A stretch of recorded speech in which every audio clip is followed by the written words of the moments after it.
Hello दोस्तों, आज जो कहानी होने वाली है वो थोड़ी अलग है। इस कहानी में कोई भूत प्रेत या कोई राक्षस नहीं है।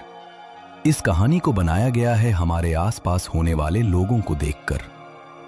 शायद आपको ये कहानी थोड़ी अजीब लगे, पर पूरी कहानी देखने के बाद हमें कमेंट करके अपनी राय जरूर बताना।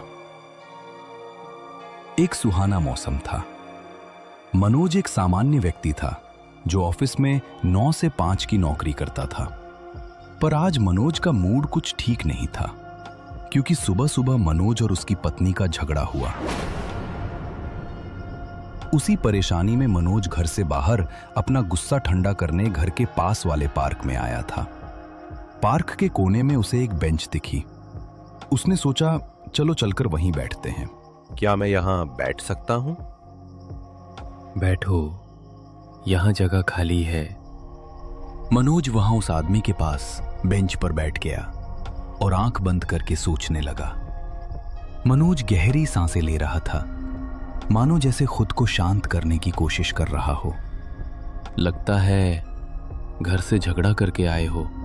मनोज ने धीरे से अपनी आंखें खोली और पास वाले इंसान को देखा।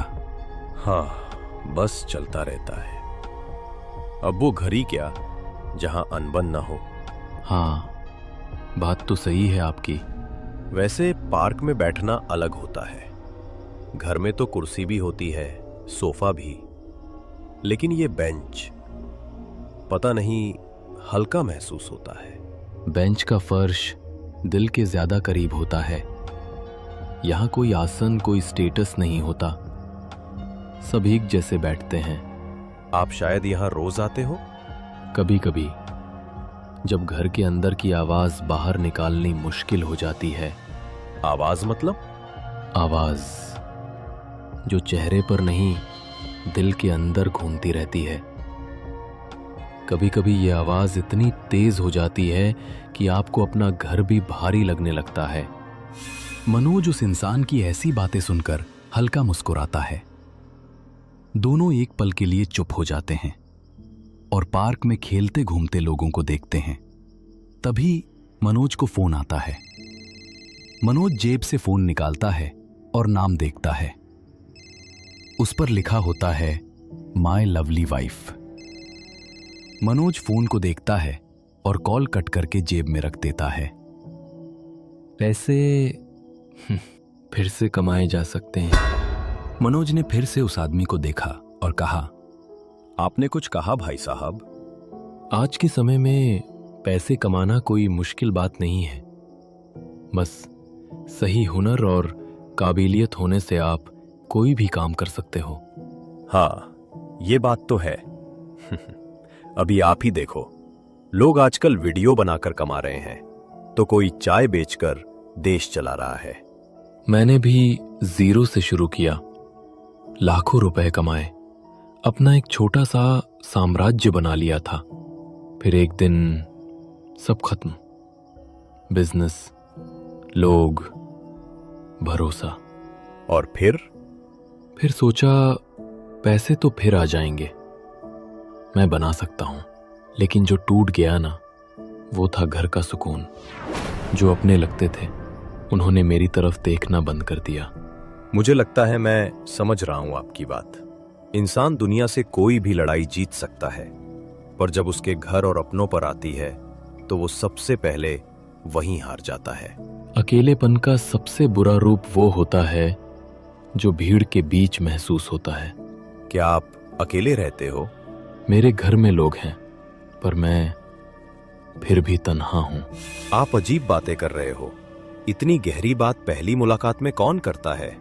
अजनबी, क्योंकि अजनबी से बात करके तुम अपना बोझ उतार सकते हो, बिना इस डर के कि वो कल तुमसे उम्मीदें लगाने लगे। आप कहना चाहते हो रिश्तों में उम्मीद नहीं होनी चाहिए? होनी चाहिए, लेकिन उतनी जितनी एक इंसान उठा सके। हमारे यहाँ लोग अपने सपने दूसरे के कंधे पर रख देते हैं, और जब वो नहीं संभालते, रिश्ता टूट जाता है। उम्मीद जितनी हल्की हो उतनी ही खूबसूरत लगती है। वजन बढ़े तो घुटन बनने लगती है। सही कह रहे हो। मेरी शादी को भी 8 साल हो गए। रोज का रूटीन, रोज के झगड़े।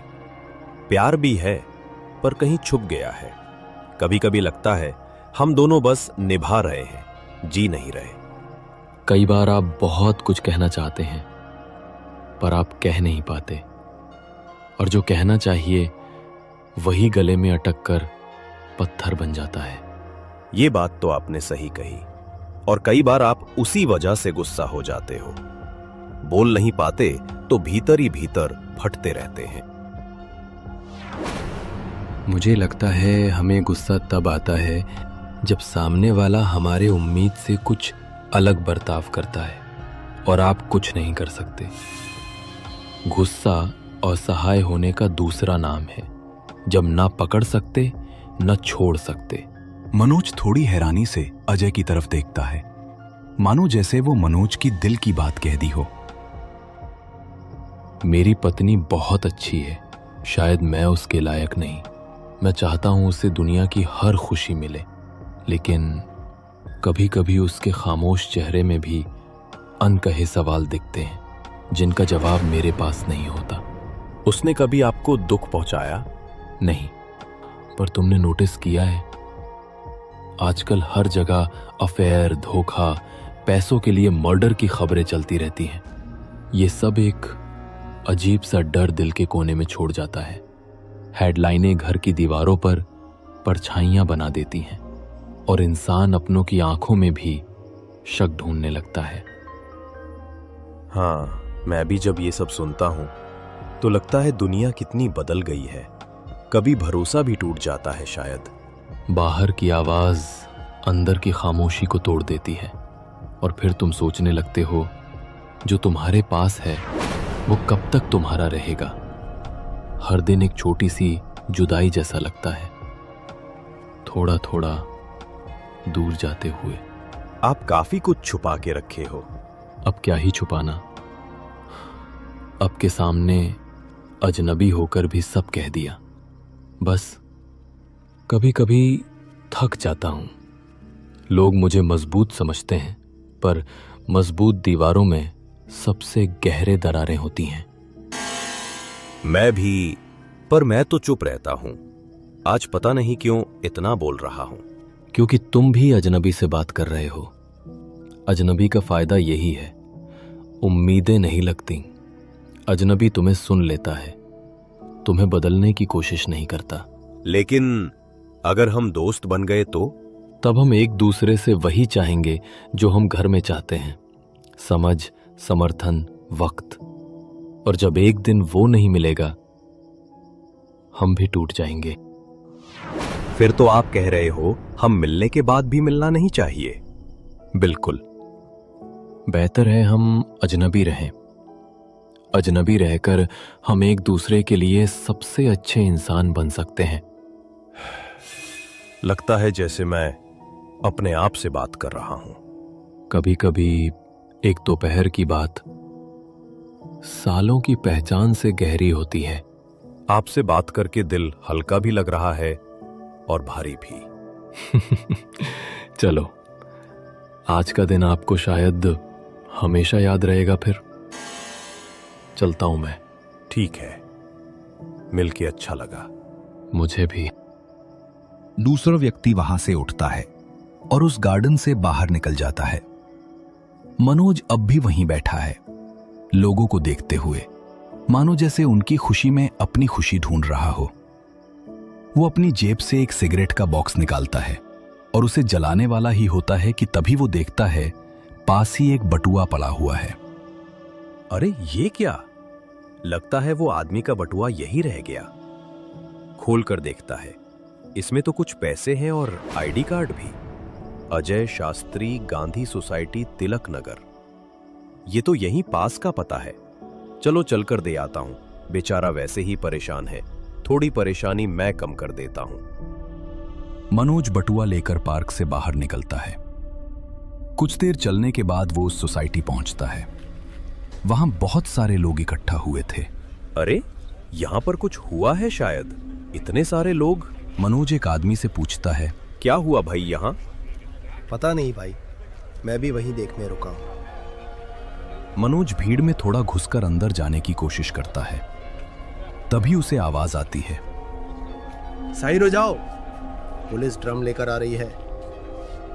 मनोज अभी वहीं खड़ा था। उसने देखा 2 पुलिसकर्मी एक नीले रंग का ड्रम उठाए चले आ रहे थे। देखकर ऐसा लग रहा था मानो वो बहुत भारी हो। मनोज की नजरें उसी नीले ड्रम पर टिकी थी। जैसे जैसे वो लोग पास आए, मनोज की नजर उसके अंदर पड़ी। मनोज का चेहरा सफेद पड़ गया। उस ड्रम में कोई और नहीं बल्कि वही आदमी था जो इतने समय से पार्क में बैठकर उससे बातें कर रहा था। मनोज की सांसें फूलने लगी। उसे समझ नहीं आ रहा था कि उसके साथ क्या हो रहा है। किसी तरह खुद को संभालते हुए उसने पास वाले आदमी से पूछा, ये कौन था और ये सब कैसे? पता नहीं भाई, ये हमारा पड़ोसी था। कभी किसी से गलत बात नहीं की, ना ही किसी को तकलीफ दी। हमेशा हंसता खेलता रहता था। तो फिर ये सब?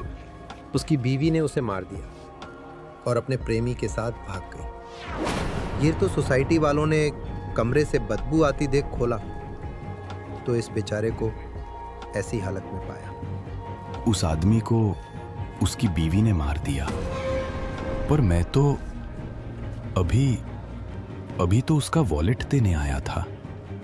ऐसा कहकर मनोज ने अपनी जेब में हाथ डाला वॉलेट निकालने के लिए, पर उसकी जेब में कोई वॉलेट नहीं था। मनोज के शरीर में सिहरन दौड़ गई, भीड़ बिखर गई, सायरन दूर होते चले गए, लेकिन मनोज के भीतर एक सन्नाटा बैठ गया, ठंडा, भारी, हिलता नहीं। उसने अनजाने में फिर जेब टटोली, खाली। जिस वॉलेट को लौटाने आया था वो जैसे कभी था ही नहीं। जहन में वही पार्क, वही बेंच, वही शख्स जो अपने टूटे घर, थक चुके भरोसे और अकेलेपन की बातें कर रहा था, और अब उसी की लाश ड्रम में बंद थी। घर लौटते हुए हर कदम पर मनोज को लगा, जो लोग ख्याल रखना कहते हैं वही कभी कभी सबसे गहरे वार कर जाते हैं। और सबसे डरावनी चीज, अक्सर ये वही लोग होते हैं जिन पर आप आंख बंद करके भरोसा करते हैं, शायद खुद से भी ज्यादा प्यार करते हैं, और उसी भरोसे का वो गला दबा देते हैं आज की इस दुनिया में।